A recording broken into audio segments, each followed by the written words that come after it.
Здравейте на всички! Днес ще говорим за нещо изключително важно, което засяга хиляди семейства и отделни хора в нашата страна. Става въпрос за прекратяване на жизнено важни социални плащания, които мнозина от вас или вашите близки получават ежемесечно. Имам спешно предупреждение за вас. Някои категории граждани рискуват да останат без своите изплащания още от следващия месец. Това не е слух, а реалност, базирана на промени в законодателството и строги изисквания, които често остават незабелязани или са подценени от хората. Затова моля ви, останете до края на видеото, защото всяка дума е важна и може да ви спести много главоболия и финансови затруднения. За да не пропускате подобни критични новини и полезна информация, абонирайте се за канала още сега и натиснете бутона за харесване. Това помага информацията да достигне до повече хора, които също имат нужда от нея. Ядрото на проблема. Какво се промени и защо е важно да знаете? Нека първо разгледаме каква беше ситуацията доскоро и какво всъщност се промени в системата на социалните плащания. Дълги години много хора разчитаха на социалната система като на мрежа за сигурност, която в някаква степен беше по-гъвкава и понякога допускаше леки отклонения от правилата, без това веднага да води до драстични последици. Дори и да имаше промени в личното или имотното състояние на получателите, контролът не винаги беше толкова строг и незабавен. Хората свикнаха с определен ритъм на получаване на помощи и понякога подхождаха по-небрежно към срокове, декларации и актуализация на данните си. Смятаха, че ако веднъж са одобрени за дадено плащане, то ще продължи да им се изплаща, освен ако нямат драстична промяна, която те самите да декларират. Сега обаче ситуацията е коренно различна. От определен период насам, правителството и социалните институции предприеха по-строги мерки за контрол и ефективност на разходването на публични средства. Причините за тези промени са комплексни. От една страна имаше натрупано недоволство от случаи на злоупотреби с социални помощи, което водеше до необходимостта от по-справедливо разпределение на ресурсите. От друга страна, бюджетните ограничения и стремежът към оптимизация на процесите наложиха въвеждането на по-стриктни правила и по-чести проверки.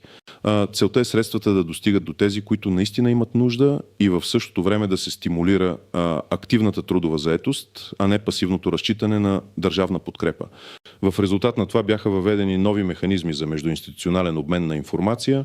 Това означава, че Агенцията за социално подпомагане, Националният осигурителен институт, Агенцията по заетостта, НАП и други държавни органи вече комуникират много по-ефективно помежду си.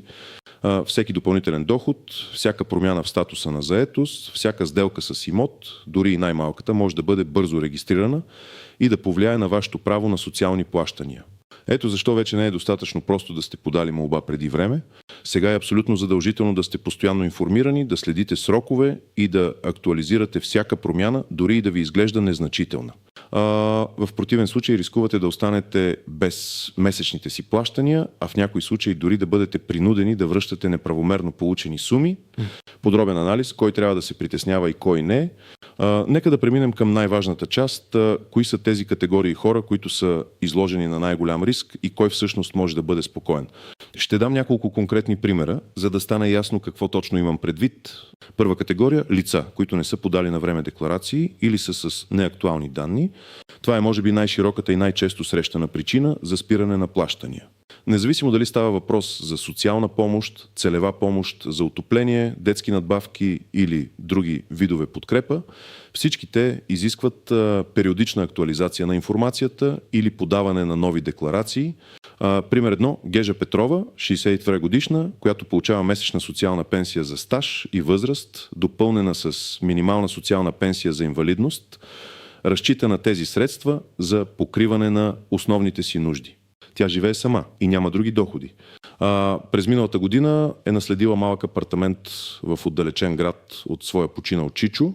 Стойността на апартамента не е висока, но той е актив, който променя нейното имотно състояние. Гежа Петрова не смята това за важно, тъй като не живее там и няма планове да го продава веднага. Преди няколко години такава промяна можеше да остане незабелязана от системата за дълго време.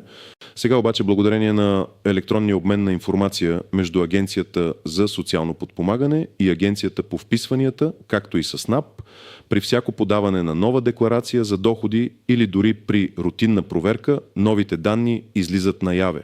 В резултат на това, ако тя не декларира този апартамент в определения срок, нейното право на социална пенсия може да бъде преразгледано или дори прекратено, тъй като притежаването на втори имот, дори и да не носи доход, може да бъде пречка за получаване на някои видове социални помощи, особено ако надвишава определена стойност или площ, която се счита за лукс според социалното законодателство.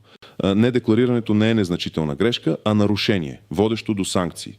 Пример 2. Семейство Иваново получава детски надбавки за своите 2 деца, едното на 14 години, а другото на 17. Условието за получаване на надбавки е децата да посещават училище и да нямат доходи, както и семейният доход да не надвишава определен праг. През лятото 17-годишният им син Иван е решил да си намери временна работа за 1 месец като помощник в малък магазин, за да си изкара джобни пари. Сключил е граждански договор и е получил сума от 500 лева.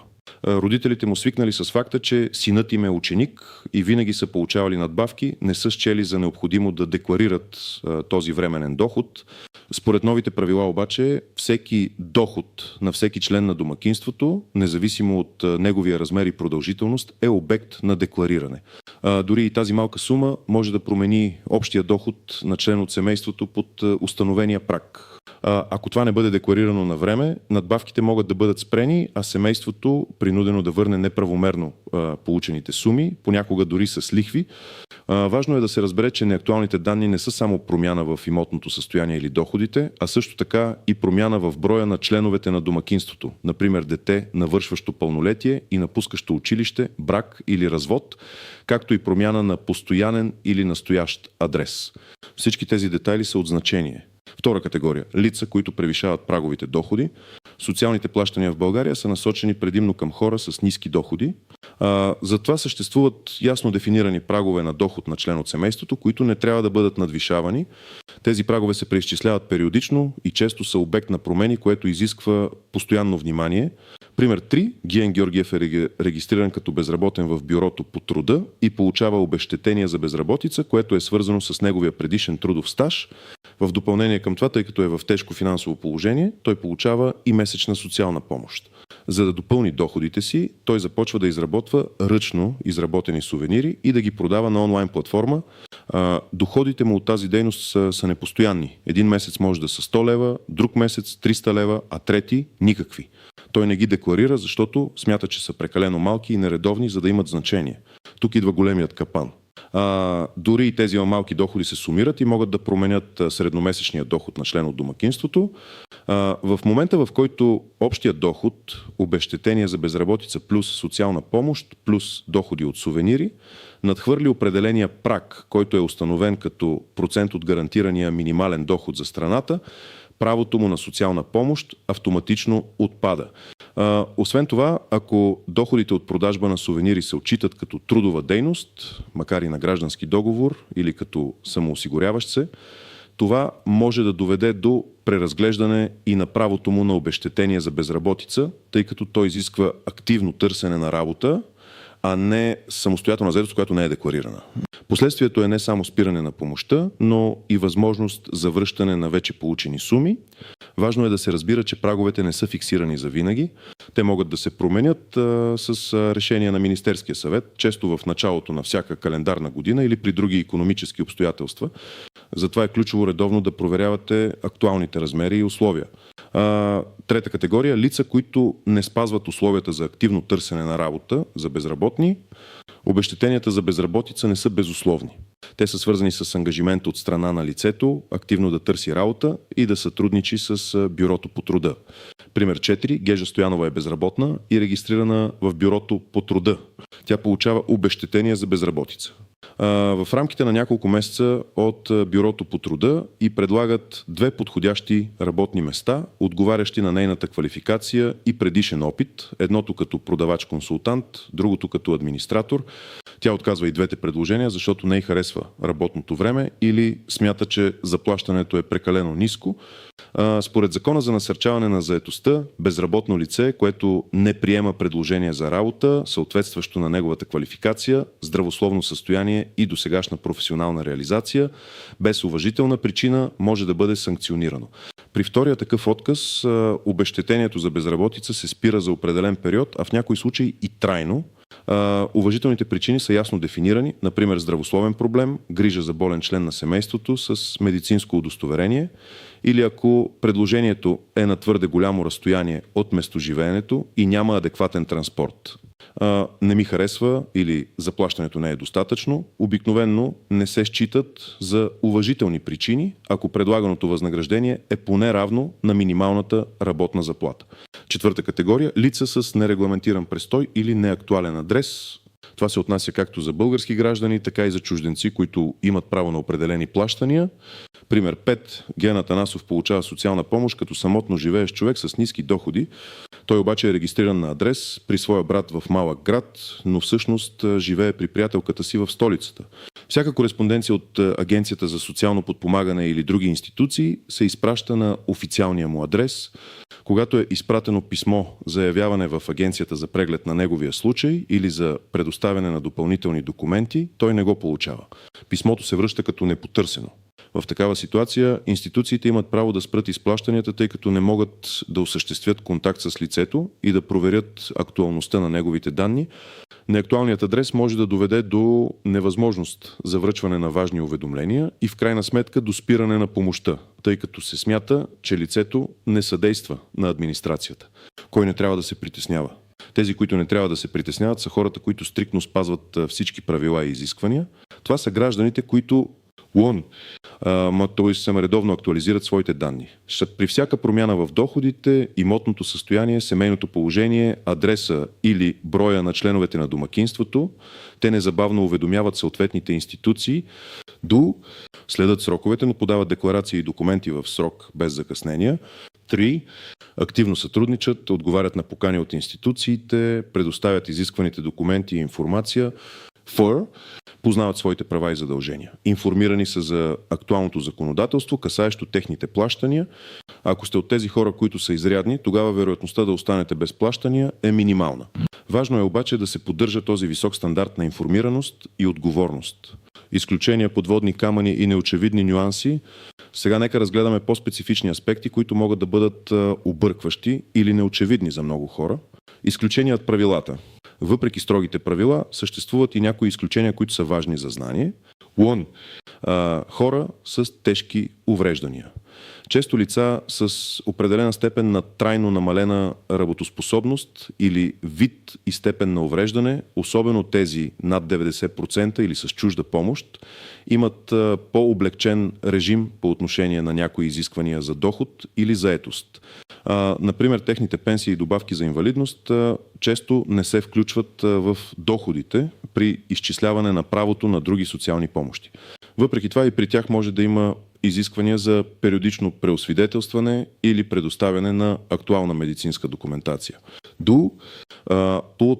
Самотни родители при специфични условия.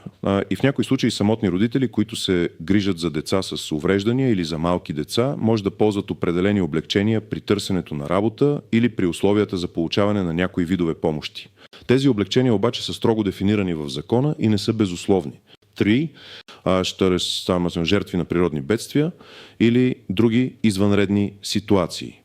В такива случаи често се отпускат еднократни целеви помощи, които не са обвързани с стандартните критерии за доход и имотно състояние, но са с временен характер и изискват бърза процедура по кандидатстване. Подводни камъни. Ще на грешно тълкуване на термина доход на член от домакинството. Много хора смятат, че става въпрос само за заплата или пенсия. Всъщност доходът включва много повече. Доходи от граждански договори, наеми, лихви от депозити над определен размер, обезщетения за временна нетрудоспособност, обезщетения за майчинство, дори стипендии, изплащани на ученици и студенти, с изключение на някои видове социални стипендии. Всичко това се сумира и разделя на броя на членовете на домакинството, за да се определи средномесечния доход. Едно невнимателно изчисление може да доведе до превишаване на прага